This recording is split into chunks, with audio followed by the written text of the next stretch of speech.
bulan Sya'ban itu adalah bulan yang memiliki keutamaan, bulan yang istimewa, yang keistimewaan ini mulai banyak dilupakan oleh orang-orang. Terletak bulan ini antara Rajab dan Ramadan. Saking kita fokusnya peringatan di bulan Rajab, Isra dan Mi'raj, banyak pengajian, banyak sekali ceramah, kemudian menyiapkan Ramadan, lupa bahwa Sya'ban pun punya keistimewaan yang tidak ditemukan di bulan-bulan yang lainnya. Saking istimewanya, Nabi banyak menunaikan puasa sunnah di bulan Sya'ban ini. Setiap harinya, nanti di pertengahan bahkan malamnya, seluruh amal kita di bulan ini dibentangkan oleh malaikat, dibacakan, ditampilkan, disampaikan di hadapan Allah Subhanahu wa taala. Si fulan amalnya begini, si fulan salatnya begini, si fulan baca Qur'annya begini, si fulan sedekahnya begini. Disebutkan di hadapan Allah, sekalipun Allah sudah mengetahui itu semua, untuk memberikan petunjuk kepada kita bahwa nama kita sedang disebut. Si fulan, ya Allah, hamba-Mu baca Al-Quran di hari ini. Si fulan berzikir, si fulan salawat pada Nabi Muhammad SAW, si fulan meningkatkan bacaan Al-Qurannya. Maka dari itu kita siapkan dengan semangat di bulan Sya'ban ini, siapkan amalannya, siapkan peningkatannya, siapkan semangatnya, karena nama dan amalan kita disebut-sebut di bulan ini.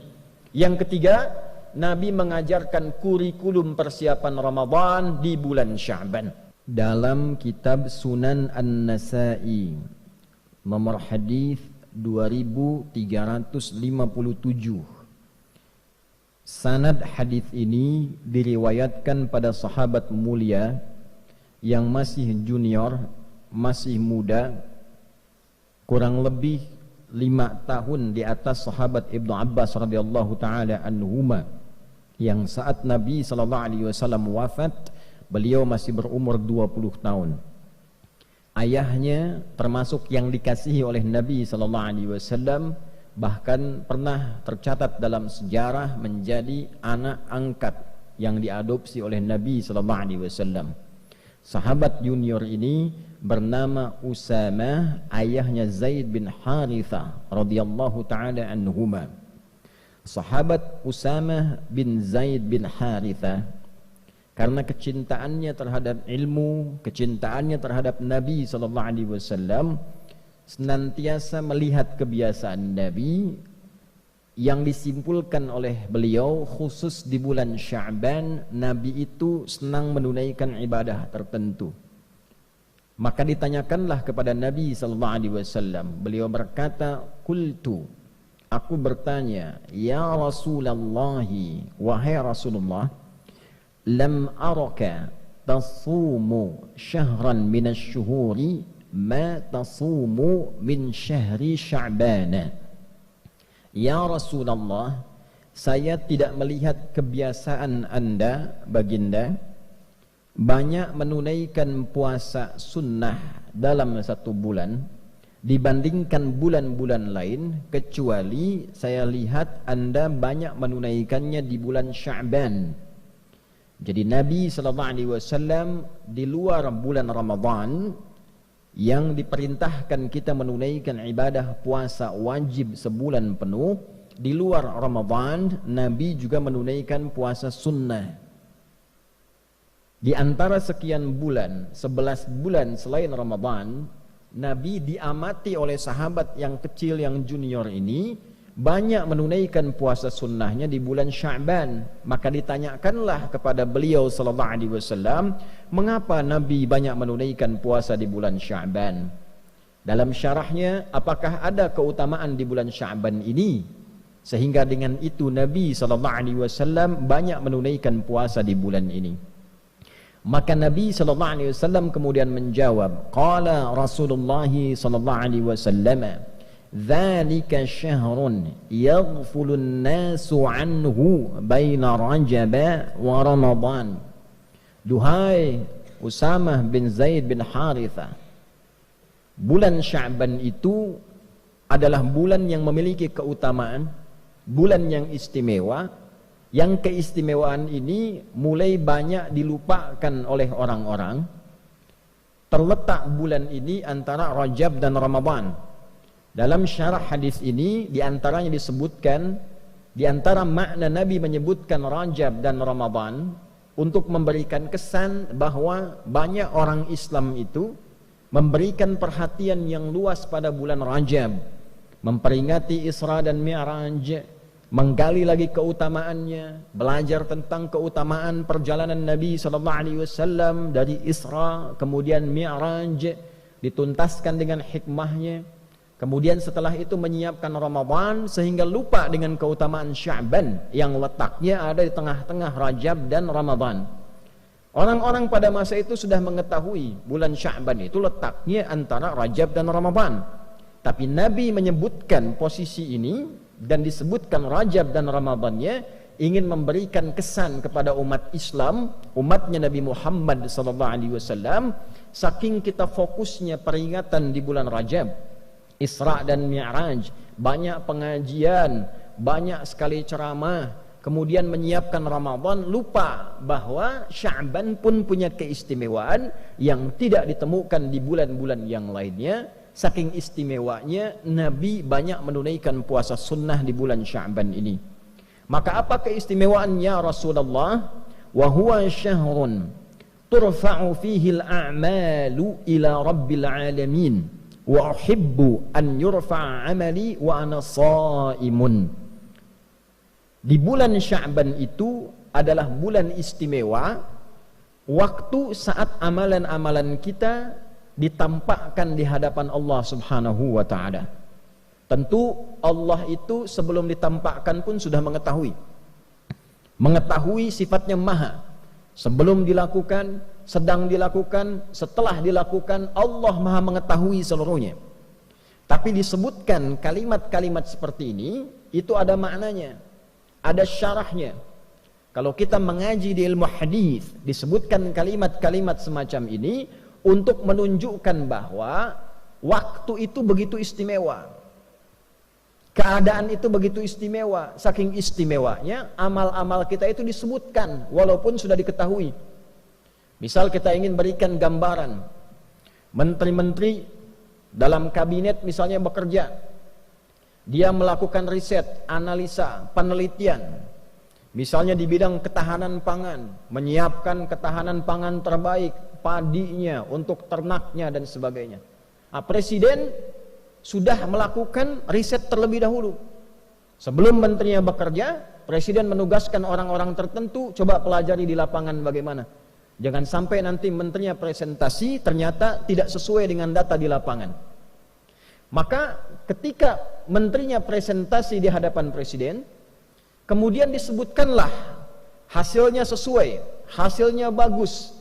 Yang luar biasa, sebelum menterinya presentasi, disampaikanlah kemudian catatan-catatan menteri itu di hadapan presiden, misalnya oleh sekretaris kabinetnya, oleh menteri koordinatornya, disebutkan ini catatannya bagus, penelitiannya bagus, hasilnya bagus, datanya benar.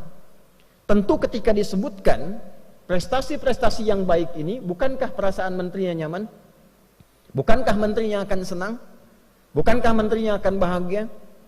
Kalau kita sekarang sedang bekerja dengan baik, berprestasi, kemudian nama kita disebut secara nasional, dipresentasikan, disebutkan di hadapan pejabat-pejabat, disebutkan di hadapan masyarakat-masyarakat, si fulan ini bagus, sholatnya bagus, sosialnya bagus, beramalnya bagus, semangatnya bagus, kenegaraannya bagus. Bukankah ketika diviralkan itu kita merasa bangga? Kita merasa senang? Sekarang orang masuk koran sudah senang, orang viral sudah senang, orang disebut-sebut sudah senang. Nah, ini ada waktunya nama dan amal kita disebut-sebut di hadapan Allah. Si fulan amalnya begini, si fulan salatnya begini, si fulan baca Qur'annya begini, si fulan sedekahnya begini. Disebutkan di hadapan Allah, sekalipun Allah sudah mengetahui itu semua, untuk memberikan petunjuk kepada kita bahwa nama kita sedang disebut, amal kita sedang diagung-agungkan, amal kita sedang dievaluasi. Maka Nabi SAW memberi contoh kepada kita, saya akan sangat merasa senang dan gembira ketika amal saya ditampakkan di hadapan Allah, disebut-sebut, dievaluasi, saya sedang dalam keadaan menunaikan puasa. Hadirin, sekarang kita masuk pada syarahnya dengan singkat tentang hadis ini. Ada 3 pokok yang terkait dengan syarah hadis dimaksudkan. Yang pertama, tipikal seorang muslim belajar dari ilmu sanad pada hadis ini, tersambung sanadnya pada sahabat Usamah bin Zaid radhiyallahu taala anhuma jami'an. Ini sahabat anak muda, pelajar. Jadi kalau Nabi usia 43 tahun, beliau baru lahir. Nabi diangkat jadi Nabi sallallahu alaihi wasallam, diberikan bekal oleh Allah selama 3 tahun 6 bulan. Bekal, belum berdakwah secara luas, ini anaknya baru lahir. Nabi berdakwah, tinggal di Mekah kurang lebih berdakwah. Setelah fase 3 tahun, 10 tahun. 10 tambah 3, 13 tahun. Berarti anak ini usianya baru 10 tahun. Tapi 10 tahun ini senang dengan ilmu. Membersamai Nabi sallallahu alaihi wasallam, belajar kepada Nabi, belajar dengan benar, belajar Qur'annya, belajar salatnya. Yang hebat, anak ini sampai ingin tahu kebiasaan Nabi. Ini memberikan pesan kepada kita dalam ilmu sanad, kalau ada orang pintar, orang hebat, orang soleh, dekati dia, lihat kebiasaannya, lihat bagaimana ia beraktivitas, supaya minimal kita mendapatkan kesolehan dan kepintarannya. Lihat bagaimana cara dia belajar, lihat bagaimana cara dia beribadah, lihat bagaimana cara dia berinteraksi dalam kehidupan sosial. Dulu semua sahabat Nabi begitu. Yang ingin dapat percikan berkah ilmu dari Nabi, maka mereka akan melihat bagaimana Nabi belajar, dibimbing oleh Allah Subhanahu wa taala melalui malaikat Jibril. Itu ditiru kemudian. Ketika Nabi menyampaikan, langsung dipraktikkan. Maka hasilnya seperti sahabat Ali bin Abi Thalib radhiyallahu taala anhu, sahabat Abu Hurairah radhiyallahu taala anhu, Salman Al-Farisi radhiyallahu taala anhu, yang kecil-kecil seperti Abdullah bin Abbas radhiyallahu taala anhuma, Abdullah bin Umar radhiyallahu taala anhuma, Abdullah bin Amr bin Al-As radhiyallahu taala anhuma, termasuk sahabat Usamah bin Zaid bin Harithah radhiyallahu taala anhuma jami'an. Kalau belum dapat pintarnya, dapat solehnya. Rajin ke masjidnya, rajin bacaan Qur'annya. Kalau sudah soleh dulu, ilmu pasti datang. Karena syarat ilmu mudah diberikan oleh Allah adalah hadirnya kesolehan dalam diri kita, mantapnya hati kita menerima cahaya. Wattaqullah wa yu'allimukumullah. Tingkatkan takwamu kepada Allah, baru Allah tanamkan, ajarkan, pahamkan pengetahuan pada diri kita. Yarfa'illahu alladhina amanu minkum walladhina utul ilma darajat. Kalau ingin diberikan ilmu utul ilma, maka tambahkan imannya dulu. Rajin tahajudnya, rajin zikirnya, rajin salawatnya pada Nabi SAW, semangat dalam belajarnya, semangat dekati Allah. Kalau sudah dekat dengan Allah, diberikan apa yang kita inginkan, termasuk ilmu. Nah, inilah Usamah bin Zaid bin Harithah radhiyallahu taala anhuma jami'an. Maka dalam ilmu sanad tidak cukup kita mendengarkan matan isi hadis. Lihat orang yang meriwayatkan hadisnya, siapa mereka? Ada yang di bidang militer, ada yang di bidang kamtibmas, ada yang di bidang niaga, bisnis, ada yang di bidang pengetahuan, ada yang di bidang rumah tangga. Pelajari siapa mereka, bagaimana mereka mengambil ilmu dari Nabi sallallahu alaihi wasallam. Nah, sahabat ini karena melihat kebiasaan Nabi di bulan Sya'ban, artinya apa? Beliau ini orang yang rajin mengamati perilaku Nabi. Karena rajin mengamati perilaku Nabi, dekatlah dengan Nabi dan mendapatkan percikan keberkahan dari keberkahan Nabi sallallahu alaihi wasallam. Maka di era Umar bin Khattab radhiyallahu taala anhu saat menjadi khalifah, beliau presiden, punya Baitul Mal, pusat ekonomi, pusat harta. Pada waktu-waktu tertentu dibagikan ke semua rakyatnya. Jadi beliau melihat potensi di wilayahnya, di negara yang dipimpinnya, apa saja sumber dayanya, apa saja yang diolahnya, dikumpulkan di pusat kumpulan harta namanya Baitul Mal. Setelah itu diberikan kemudian kepada rakyatnya secara merata, sesuai dengan porsi, kebutuhan dan keutamaannya. Setiap bulan semua rakyat dapat santunan, yang belum bisa kerja dapat modal, dapat bimbingan, yang yatim dirawat, yang kehilangan suami dirawat juga, negara hadir membersamai. Satu kali anaknya Umar bin Khattab radhiyallahu taala anhu mendapat bagian. Ketika dibagikan, setelah itu Usamah bin Zaid dapat bagian juga. Ternyata bagiannya Usamah bin Zaid itu 2 kali lipat dari anaknya Umar bin Khattab, yaitu Abdullah bin Umar bin Khattab radhiyallahu taala anhuma. Anak presiden dapat bagian Baitul Mal, ya, karena presidennya juga tidak tampil dengan kekayaan, hidupnya sederhana. Walaupun orangnya jenius, pintar, hidupnya sederhana, rumahnya sederhana, anaknya pakai baju banyak tambalan dalam bajunya. Dapat santunan dari negara untuk menunjukkan negara hadir dengan porsi yang sama. Walaupun anak presiden, rakyat juga. Walaupun anak seorang pemimpin, sama dengan rakyat juga. Bajunya sama, tertawa bersama, duka bersama. Tapi ternyata ada anak lain yang bukan anak presiden, porsinya mendapatkan 2 kali lipat dari anak presiden. Ini menarik.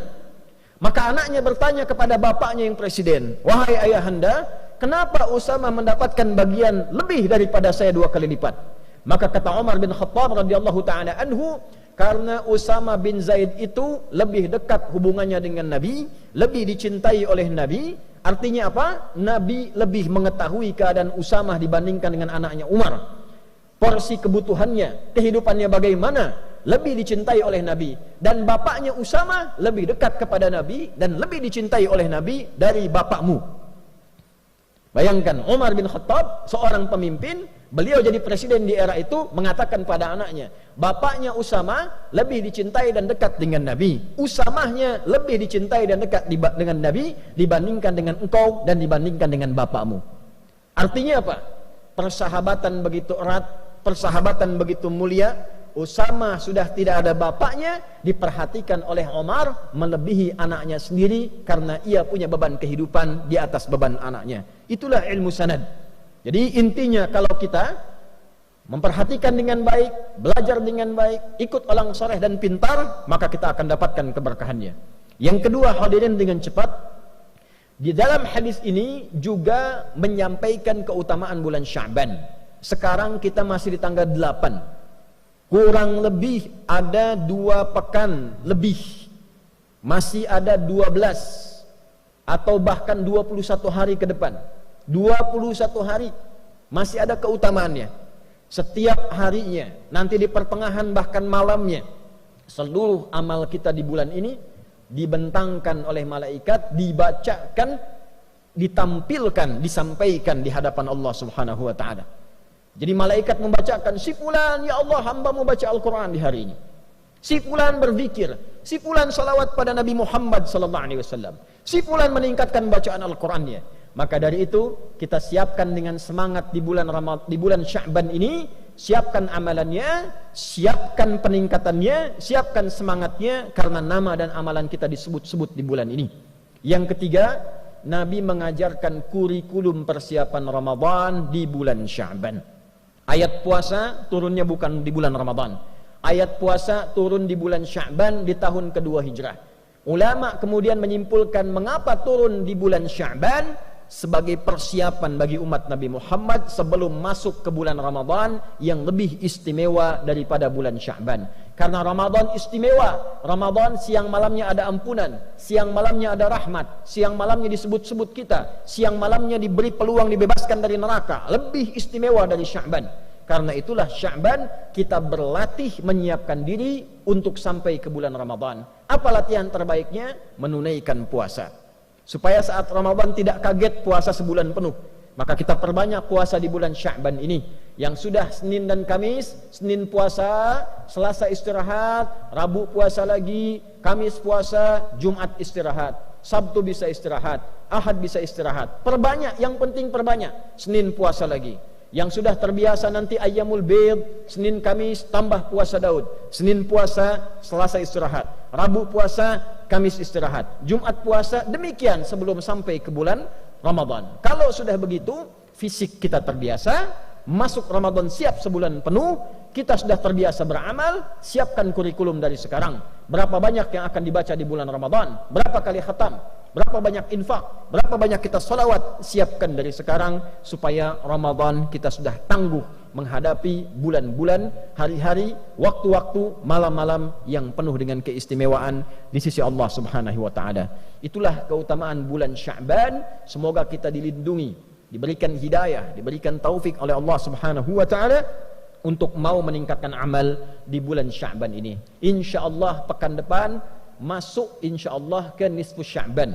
Maka khususnya di malamnya perbanyak ibadah kepada Allah, perbanyak solatnya, perbanyak istighfar, perbanyak baca Al-Quran, dan semoga sesuai hadis Nabi SAW yang sahih, di malam pertengahan Sya'ban, nisfu Sya'ban, Allah menelisik ke dalam sampai ke hati kita. Maka orang-orang yang memohon ampun diampuni dosanya oleh Allah Subhanahu wa taala, kecuali orang yang masih ada iri hati, permusuhan di dalam jiwanya yang paling dalam. Barakallahu li wa lakum fil Qur'anil azim wa nafa'ani wa iyyakum bima fihi minal ayati wa dzikril hakim wa taqabbala minni wa minkum tilawatahu innahu huwas samiul alim. Ud'ullaha yastajib lana wa lakum jami'an. Alhamdulillah wassalatu wassalamu ala rasulillah nabiyyina wa sayyidina Muhammad ibn Abdillah wa ala alihi wa sahbihi wa man walah. Nashhadu an la ilaha illallah wahdahu la syarika lah wa nashhadu anna Muhammadan abduhu wa rasuluhu alladhi la nabiyya ba'dah. Allahumma salli wa sallim wa barik ala hadha an-nabiyyil karim ar-rasulil amin nabiyyina wa sayyidina Muhammadin wa ala alihi wa sahbihi wa dhurriyyatihi wa ummatihi ila yaumiddin. Faya ibadallah, qala ta'ala ya ayyuhalladzina amanu taqullaha haqqa tuqatih wa la tamutunna illa wa antum muslimun. Wa qala ta'ala innallaha wa malaikatahu yusalluna 'alan nabi ya ayyuhalladzina amanu sallu 'alaihi wa sallimu taslima. Allahumma salli wa sallim wa barik ala hadha an-nabiyyil karim ar-rasulil amin nabiyyina Muhammadin wa ala alihi wa sahbihi ajma'in. Rabbana la tada' lana fi maqamina hadha wa fi kulli maqamin dhanban illa ghafartah ولا هما إلا فرجته ولا دينا إلا قضيته ولا مريضا إلا شفيته ولا عاسرا إلا يسرته ولا حاجة من حوائج الدنيا والآخرة فيها لك رضا وفيها لنا الصلاح إلا قضيتها يا أرحم الراحمين. Ya Allah, jika ada pendosa di Jumat ini ampuni dosanya. Jika ada yang sakit mohon angkat dan sembuhkan penyakitnya. Jika ada yang mengalami kesulitan mohon angkat dan hilangkan kesulitannya. Jika ada yang tengah gelisah mohon tenangkan hatinya. Jika ada yang sampai Jumat ini diliputi utang piutang, limpahkan luasan rizki kepadanya untuk melunasi utang-utangnya. Allahumma barik hadzal makan wa hadzal ma'had ma'had mira ya arhamar rahimin tamamal mubarakah kama barakta kullal amakinil qadima wal haliya wal mutaqaddima ya arhamar rahimin. Ya Allah, anugerahkan keberkahan kepada pesantren ini, pesantren Mira, dan seluruh tempat-tempat yang baik yang pernah Engkau berkahi di muka bumi ini. Allahumma hafadz biladana Indonesia waj'alha baldatan thayyibatan wa anta tardaha. Ya Allah, mohon negeri kami Indonesia dijaga ya Allah. Jagalah negeri kami ini, jadikan negeri kami negeri yang makmur, negeri yang baik yang Engkau ridai. Allahumma hafadz umara'aha wa ru'asa'aha waj'alhum ya Allah minal 'udala liyukhaffifu hisabahum yaumal qiyamah. Ya Allah, mohon jaga para pemimpin kami dari level atas sampai yang bawahnya. Sehatkan mereka, kuatkan mereka, bimbing mereka agar bersikap adil dan baik dalam menjalani kepemimpinan untuk meringankan hisab mereka di akhirat kelak. Allahumma hafadz ulama'ana waj'alhum mukhlashina lakad-din. Ya Allah, mohon jaga para ulama kami, ikhlaskan mereka dalam berdakwah, berikan kemampuan mencerahkan umat, jauhkan dari perpecahan ya arhamar rahimin. Allahumma yassir lana wa la tu'assir alaina waj'alna hamalatal Qur'anil karim waj'alil Qur'ana sahiban lana fid dunya wa syafi'an lana fil akhirati ya arhamar rahimin. Ya Allah, jadikan kami semua termasuk ahli-ahli Al-Quran, terutama ya Allah keluarga besar pesantren ini jadikan termasuk ahli Al-Quran. Jadikan ya Allah Al-Quran sebagai teman kami di dunia, syafaat bagi kami di akhirat, cahaya bagi kami di alam kubur kami ya arhamar rahimin. Allahumma ashtaqna bi Rasulillahi sallallahu alaihi wasallam la tahrimna al-liqa ma'al Mustafa sallallahu alaihi wasallam yaumal qiyamati fi jannatikal firdausil a'la ya arhamar rahimin. Ya Allah, anugerahkan ya Allah dari kerinduan kami kepada Nabi Muhammad sallallahu alaihi wasallam kesempatan untuk berjumpa dengan beliau, kesempatan ya Allah untuk bersua dengan beliau, kesempatan untuk tinggal di surga Firdaus dan bersamai oleh Rasulullah sallallahu alaihi wasallam. Rabbana atina fid dunya hasanah wa fil akhirati hasanah wa qina adzabannar bi fadlika subhana rabbika rabbil izzati amma yasifun wa salamun alal mursalin wa akhiru da'wana anil hamdulillahi rabbil alamin. Malam 1 Sya'ban adalah pintu pembuka menuju bulan suci Ramadan. Jangan biarkan malam yang mulia ini berlalu tanpa muhasabah, tanpa doa, dan tanpa niat untuk berubah, sekecil apapun amalan yang kita lakukan dengan ikhlas, bisa menjadi sebab turunnya rahmat Allah. Mari jadikan malam ini sebagai titik awal memperbaiki diri, meluruskan niat, dan menata kembali hubungan kita dengan Allah. Semoga Allah menerima setiap amal kita, mengampuni dosa-dosa kita, dan menuntun langkah kita menuju jalan pulang yang diridhoi oleh-Nya.